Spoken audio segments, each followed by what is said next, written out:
Hello viewers, welcome to the Coding Interviews channel. Hope you are doing great. If you haven't subscribed to the channel yet, please go ahead and subscribe.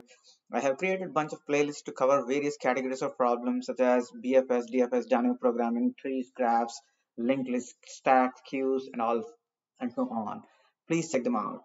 I have uploaded the code for this problem to the GitHub repository. You can find the link from the description below this video. Let's jump into today's problem. Sum of absolute differences in a sorted array. You're given an integer array nums sorted in non-decreasing order.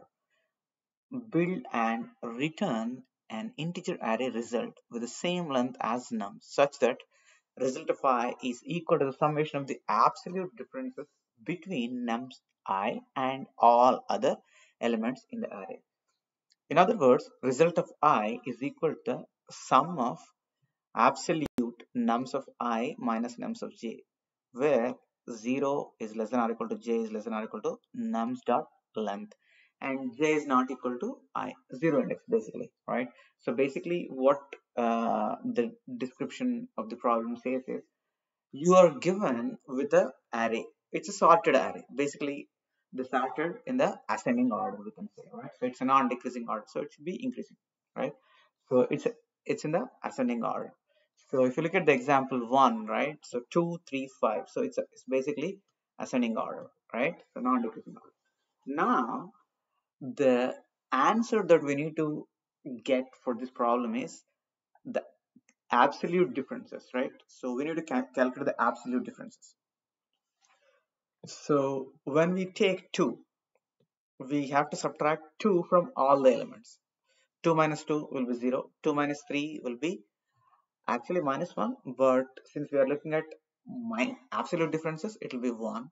2 minus 5, again, minus 3, but absolute difference is 3. So 0 plus 1 plus 3, that will be 4. So 4 would be the answer here. And for 3, 3 minus 3 would be 0 anyway. So 3 minus 2 will be 1. 3 minus 5 will be 2. So 1 plus 2 is 3. That's how it's going to work. 5 minus 5 is 0. 5 minus 3 is 2. 5 minus 2 is 3, right? So 3 plus 2 is 5. So that's how it's going to work. So essentially, you take every element and subtract that from all the elements and then get whatever the absolute difference is, and that would be the summation of the absolute differences would be the answer for that particular element. It's not the entire answer though, right? So you took 2 and you subtracted 2 from every element, right? 2 minus 2, 3 minus 2, 5 minus 2, right? So basically we are going to look at get the absolute difference and sum them up. So if you look at the explanation here, right? So this is how you take the absolute difference and sum them up. That's the value at that index. So instead of 2, for 2's index, I mean basically the 0th index, the value will be 4. For first index number 1, the value will be 3. Index number 2, the value will be 5. So this is how it's going to look like. So let's go ahead and look at a couple of approaches. So the first approach would be just like how the explanation is looking at, right? So you take each element in the array and you keep a tracking sum in a variable, and then subtract each element, right, from the current element, and then get the absolute value and add it to the tracking sum. At the end of going through all the elements, you have some tracking sum. That's tracking sum you are going to put at the current index. So likewise, you will be going through the entire array. So how, if you look at the complexity of that approach, right? So basically, let's say you have n elements in the array, right? So n elements in the array. In that particular case, for each element, so element number 1, you are going to go through all the n elements. For element number 2, you will go through all the n elements. For element number 3, you will go through all n elements. So and so on, right?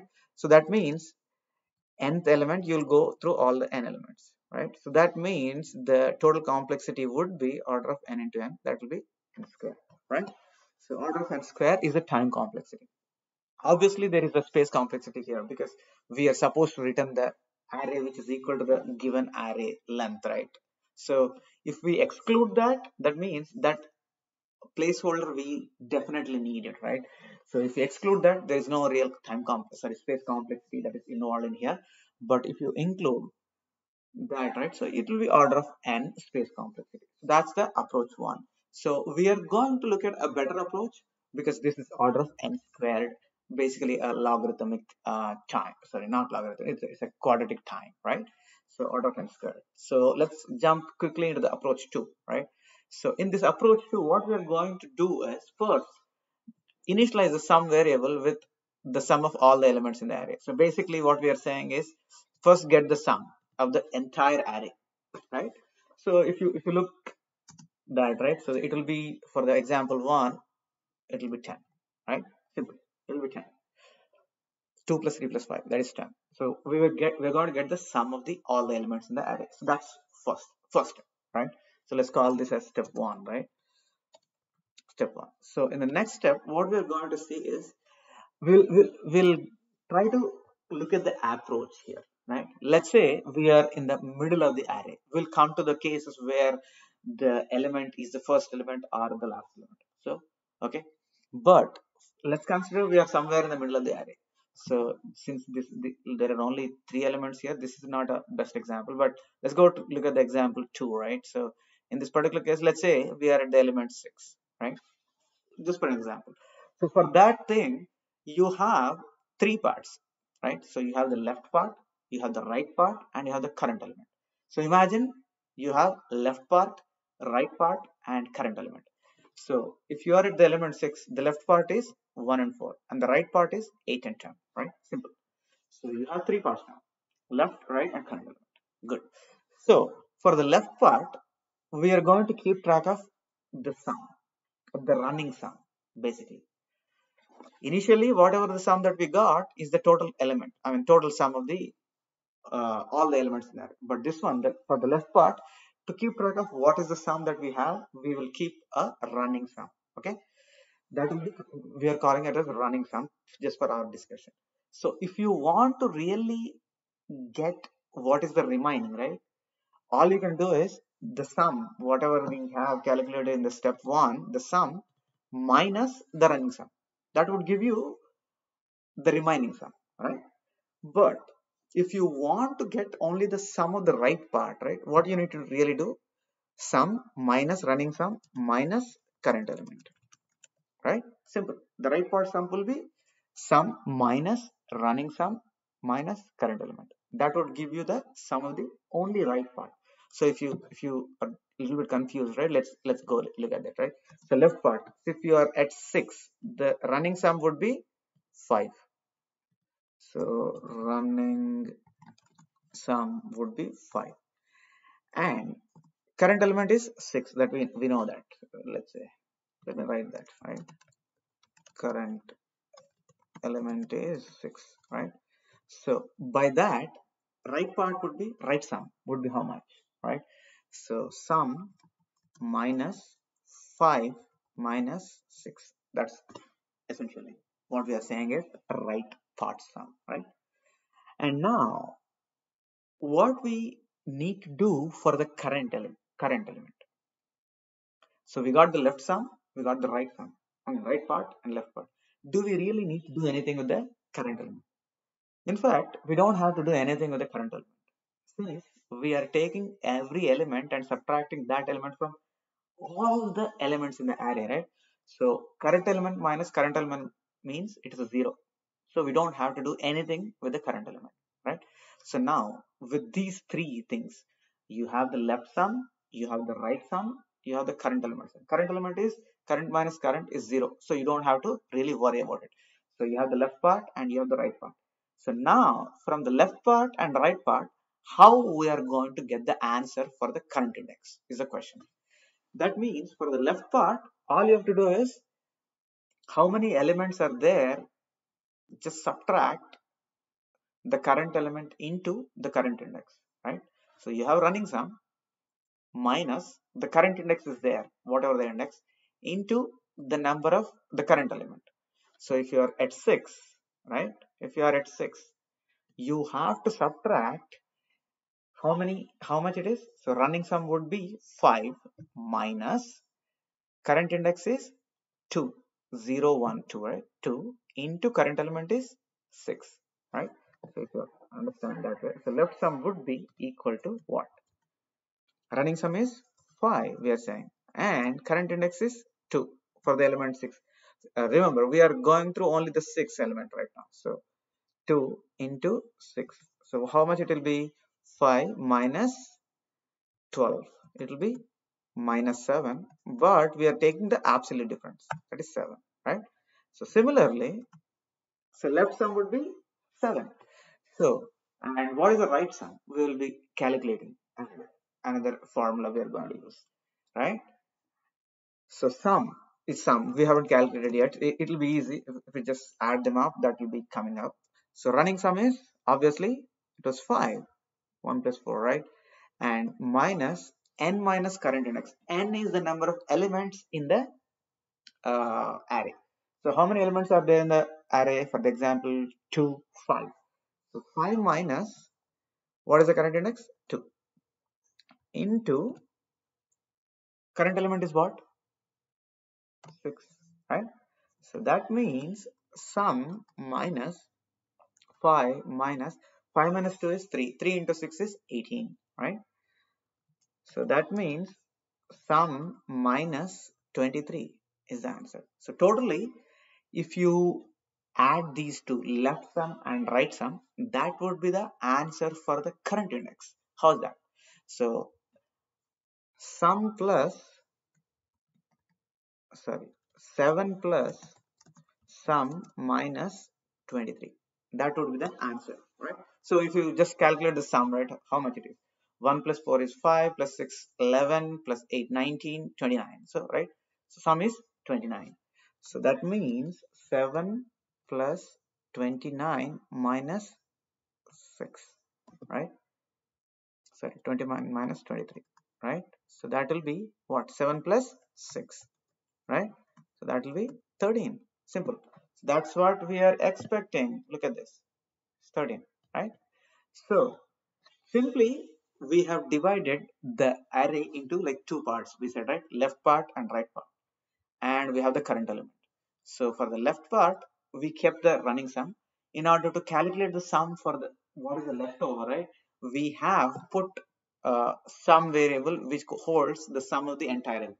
So by using these two things, we have come up with sort of formulae. So running sum minus current index into current element, that would be the left sum, and sum minus running sum minus n minus current index into current element, that would be the right sum. So in order to get the current elements absolute differences, we add them up, left sum and right sum. That would be our answer. Simple, right? So this will be our approach number 2, right? So let's go ahead look at the code for approach number 2. So for the approach number 1, since it is quadratic complexity, it will be very simple to implement now. So let's go ahead and look at the code for approach 2, right? It will be very simple code, right? So first, get the n. What is the n? Is the length of the given array, and then sum will be the number of, sum of all the elements in the array. And we have initialized the answer array, which is equal to the length of n. Basically, whatever the number of elements are given, we have to have that many numbers of elements in the output array also. That is what I'm calling as the answer array. And current sum, basically this is the running sum. I have initialized to 0. Now we will be going through the array, right? We will be going through the array starting from the 0th element and coming up with left sum and right sum.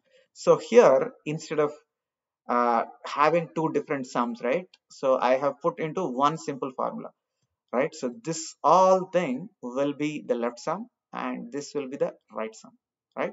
So left sum plus right sum will be the answer, right? That's what it says. So basically the cur is the running sum. So if you just look at this formula and try to understand, right? It is exactly same. Current running sum, that is cur, and current index is I, and current element is nums of I, right? So we are saying cur minus I into nums of I and take the absolute difference, right? That is left sum plus Sum minus running sum. Sum minus cur is the running sum. Minus n minus current index is what? N minus I into current element into num sub I. That will be the current sum. Simple, right? So we are putting that current sum into the answer array. One more thing that we are doing here is we have to update the current sum, because while we move from left to right, we have to update the current sum. Just add the current element to the running sum. That's it.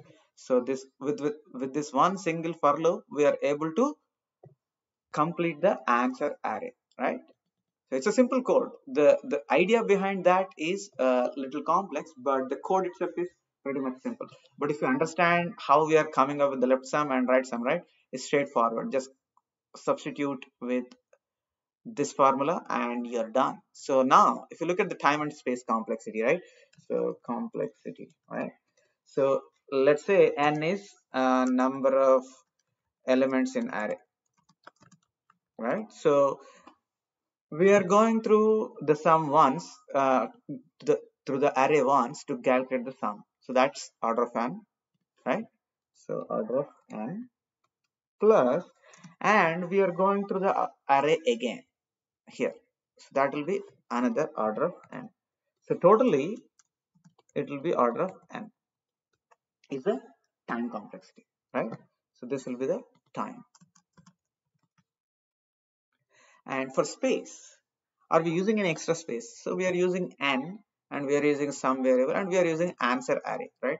So answer array will be also equal to the length of the given array. So length of the given array, we said n. So space will also be order of n, right? So we have these couple of variables, n, sum, and cur, but those are not really taking much space in there. We can say them as constant space. So the space complexity would be order of n. So for the approach 2, the space and time complexity is both order of n, right? That's how we are able to bring down the time complexity to order of n. So if you have any further questions, please post them in the comment section below this video. I will get back to you as soon as I can. I have posted this code to the GitHub repository. You can find the link below the description. If you haven't subscribed to the channel, please go ahead and subscribe and share among your friends. Please click on the bell icon so that you will be notified about my future videos. Thank you for watching. I will be back with another problem very soon. Till then, stay safe and goodbye. Thank you.